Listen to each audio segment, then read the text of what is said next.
ಒಂದು software engineer ಹೇಳ್ತಕ್ಕಂತಹ ಒಂದು ವಿದ್ಯಾರ್ಥಿ ಆಗಿ ಅನಂತರದಲ್ಲಿ ಉದ್ಯೋಗದಲ್ಲಿ ಇರತಕ್ಕಂತಹ ಒಂದು ವ್ಯಕ್ತಿಯ ಕಥೆಯನ್ನು ಇವತ್ತಿನ ದಿವಸ ನಾವು ನೋಡೋಣ. ಆ ವ್ಯಕ್ತಿ ತುಂಬ ಒಂದು ಸಣ್ಣದಾದಂತಹ ಕುಟುಂಬದಲ್ಲಿ ಜನಿಸಿ ಒಂದು 31ನೇ ವಯಸ್ಸಿನಲ್ಲಿ ತಂದೆಯನ್ನು ಕಳ್ಕೊಂಡು ತಾಯಿಯ ಒಂದು ಆಶ್ರಯದಲ್ಲಿ ಆತ ಬೆಳೀತಾನೆ. ಜೊತೆಗೆ ಒಳ್ಳೆಯದಾದಂತಹ ಒಂದು ಉದ್ಯೋಗದ ಸಿಕ್ಕಿರುವುದರಿಂದಾಗಿ ಜೀವನ ಹೇಳ್ತಕ್ಕಂಥದ್ದನ್ನು ತುಂಬ ಚೆನ್ನಾಗಿ ನಡೆಸ್ಕೊಂಡು ತಾಯಿಯನ್ನು ಪ್ರೀತಿಯಿಂದ ಆಕೆ ಕೇಳಿದ್ದನ್ನು ಕೊಟ್ಟು ಆಕೆಯನ್ನು ನೋಡಿಕೊಂಡು ಹೋಗ್ತಾ ಇರ್ತಾನೆ. ತದನಂತರದಲ್ಲಿ ಆತನಿಗೆ ವಿವಾಹ ಹೇಳ್ತಕ್ಕಂಥದ್ದು ಆಗುವ ಒಂದು ಸಮಯ ಹೇಳ್ತಕ್ಕಂಥದ್ದು ತಾಯಿ ಹೇಳ್ತಾಳೆ, ವಿವಾಹ ಹೇಳ್ತಕ್ಕಂಥದ್ದು ಆಗುವ ವಯಸ್ಸು ಆಗುವಂತ. ಆದರೆ ಆತ ಹೇಳ್ತಾನೆ, ತನಗೆ ಈಗಂದ ಹಾಲಿ ವಿವಾಹ ಆಗುವ ಇಚ್ಛೆ ಇಲ್ಲ. ಯಾಕೆಂದು ಕೇಳಿದರೆ ನನ್ನ ಆರೋಗ್ಯ ಹೇಳ್ತಕ್ಕಂಥದ್ದು ಸರಿ ಇಲ್ಲ ಅಂತ.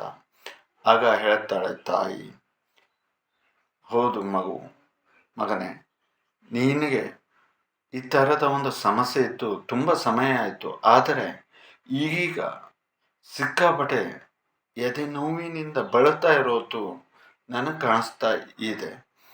ಇದಕ್ಕೆ ಕಾರಣಗಳು ಏನು ಅಂತ ಹೇಳುವುದಾಗಿ ಕೇಳಿದಾಗ ಹೃದಯ ಭಾಗದಲ್ಲಿ ಸ್ವಲ್ಪ ಸಮಸ್ಯೆ ಹೇಳ್ತಕ್ಕಂಥದ್ದಾಗಿದೆ, ಏನು ಹೆದರ್ಕೊಳ್ಳುವಂತಹ ವಿಚಾರ ಇಲ್ಲ, ಡಾಕ್ಟರ್ ಹೇಳಿದ್ದಾರೆ. ಆದರೆ ಅದು ಕಡಿಮೆ ಆಗ್ತಾ ಇಲ್ಲ. ಹಾಗಾಗಿ ಈ ಥರದ ಒಂದು ಅವಸ್ಥೆಯನ್ನು ತಾನು ಪಡ್ತಾ ಇದ್ದೇನೆ. ಆಗ ಆ ತಾಯಿ ಹೇಳ್ತಾಳೆ, ನೋಡು, ತುಂಬ ನೋವನ್ನು ತಿಂತಾ ಇದ್ದೆ. ಪ್ರತಿ ದಿವಸ ನನ್ನ ಕಣ್ಣು ತಪ್ಪಿಸಿ ಮಾತ್ರೇ ನಾನು ಹೋಗ್ತಾ ಇದ್ದೆ. ಇದರಿಂದ ನಿನ್ನ ಆರೋಗ್ಯ ಹೇಳ್ತಕ್ಕಂಥದ್ದು ಒಳಿತನ ಕಾಣ್ತಾ ಇಲ್ಲ, ಜೊತೆಗೆ ಕ್ಷೀಣಿಸ್ತಾ ಇದೆ. ಈಗ ನಿನ್ನ ವಯಸ್ಸಿನವರಾದಂತಹ ವ್ಯಕ್ತಿಗಳು ಯಾವ ರೀತಿಯಲ್ಲಿ ಇರ್ತಾರೆ ಅಂತ ಗಮನಿಸಿದ್ದೀಯಾ? ಮತ್ತು ಅಷ್ಟೇ ಅಲ್ಲದೆ ಈಗೀಗ ನಿನ್ನ ಉದ್ಯೋಗದಲ್ಲೂ ಕೂಡ ನೀನು ಕಾನ್ಸಂಟ್ರೇಷನನ್ನು ಮಾಡುವುದು ಕಡಿಮೆ ಆಗ್ತಾ ಇದೆ ಅಂತೆಲ್ಲ ಹೇಳ್ತಾಳೆ. ನನಗೆ ನೀನೊಬ್ಬನೇ, ನಿನ್ನನ್ನು ನಾನು ಅಕಸ್ಮಾತಾಗಿ ಕಳ್ಕೊಂಡೆ ಅಂತೇಳಿ ಆದರೆ ಏನು ಮಾಡುವುದು, ತನ್ನನ್ನು ನೋಡ್ಕೊಳ್ಳೋರಾರು ಅಂತ ಹೇಳೋದಾಗಿ ಆಕೆ ಹೇಳ್ತಾಳೆ. ಕೊನೆಗೆ ಆತ ತಾನು ಮಾಡುವ ಪ್ರಯತ್ನವನ್ನು ಮಾಡ್ತಾ ಇದ್ದಾನೆ, ಆದರೂ ಆರಾಮಾಗ್ತಾ ಇಲ್ಲ. ಎದೆ ಸಿಕ್ಕಾಪಟ್ಟೆಯಾದಂತಹ ನೋವನ್ನು ಕೊಡ್ತಾ ಇದೆ. ಜೊತೆಗೆ ಈಗ 2 ದಿವಸ ರಜೆ ಬೇರೆ ಹಾಕಿದ್ದೇನೆ, ಏನು ಮಾಡೋದು ಅಂತೇಳಿ ಅರ್ಥ ಆಗ್ತಾ ಇಲ್ಲ ಅಂತ ಹೇಳೋದಾಗಿ ತಾಯಿಯಲ್ಲಿ ಮಗ ಮಾತಾಡ್ತಾನೆ. ಆಗ ಆ ತಾಯಿ ಹೇಳ್ತಾಳೆ, ದೇವರನ್ನು ನಂಬಿರ್ತಕ್ಕಂತಹ ವ್ಯಕ್ತಿಗಳು ಎಂದೂ ಕೆಟ್ಟಿಲ್ಲ. ಮತ್ತು ನಾವು ಬೆಳೆದು ಬರ್ತಾ ಇರುವಾಗ ಔಷಧಿ ಹೇಳ್ತಕ್ಕಂಥದ್ದು ಇರಲಿಲ್ಲ. ನಾವು ನೋಡು ಹೇಗೆ ಇದ್ದೇವೆ. ಎಲ್ಲೋ ಒಂದು ಸಣ್ಣ ಪುಟ್ಟದಾದಂತಹ ಮೈಕೈ ನೋವಿನ ಸಮಸ್ಯೆ ಚಳಿಯಲ್ಲಿ ಉಂಟಾಗುತ್ತೆ ಅಂತ ಹೇಳೋದನ್ನು ಬಿಟ್ಟರೆ ದೊಡ್ಡದಾದಂತಹ ರೀತಿಯಾದಂತಹದ್ದು ಏನಾದರೂ ಉಂಟ? ತಾನು ಇಲ್ಲಿಯ ತನಕ ನೀನು ನನ್ನನ್ನು ಆಸ್ಪತ್ರೆಗೆ ಕರ್ಕೊಂಡು ಹೋಗಿದ್ದೀಯಾ ಅಂತ ಹೇಳುವುದಾಗಿ ಕೇಳುತ್ತಾಳೆ. ಅವನಿಗೆ ಅದೆಲ್ಲ ಹೌದು ಅನಿಸುತ್ತೆ. ಜೊತೆಯಲ್ಲಿ ಹಾಗಾದರೆ ಏನು ಮಾಡಬೇಕು ಅಂತ ಹೇಳುವುದಾಗಿ ಆತನಿಗೆ ಆಕೆ